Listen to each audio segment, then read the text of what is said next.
გარემოს დაცვის ეროვნული სააგენტოს ინფორმაციით კახეთში არამდგრადი ამინდია მოსალოდნელი ხვალ შუა დღემდე იწვიმებს, თუმცა ჰაერის ტემპერატურა 22 გრადუსის ფარგლებში შენარჩუნდება.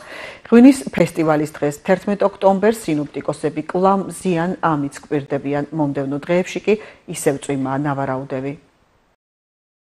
საღამოდან ამინდის შეიცვლება გაწვიმდება, ელჭექიც არის მოსალოდნელი, დასავლეთის მიმართულების ქარის გაძლიერება, რომელიც შენარჩუნდება, ეს ელჭექი და ხანმოკლე ხასიათის წვიმა ცოტა სერიოზული შეიძლება იყოს 0-დან 4 საათამდე, 00-დან 4 საათამდე. ხვალ დღის მეორე ნახევრიდან გამოიდარებს და 11-ის ჩათვლით, ასე ვთქვათ, უნალექო ამინდია მოსალოდნელი. ჰაერის მაქსიმალური ტემპერატურა, დღევანდელთან შედარებით მაღალი არ არის, მაგრამ მაინც 21-22 გრადუსი კარგი ტემპერატურაა და ხვალ 10 ოქტომბერს დღის მეორე ნახევრიდან იქროლებს დრო გამოშვებით ძლიერი დასავლეთის მიმართულების ქარი, როგორც გურჯაანში, ასევე თელავში და კახეთის იმ რეგიონებში, რომელშიც იცის ქარი. 12-ში ცოტა არამდგრადობაა მოსალოდნელი დღის მეორე ნახევრიდან და 13-შიც გაწვიმდება. ტემპერატურის აქ გაჩერდება 20-22 გრადუსზე,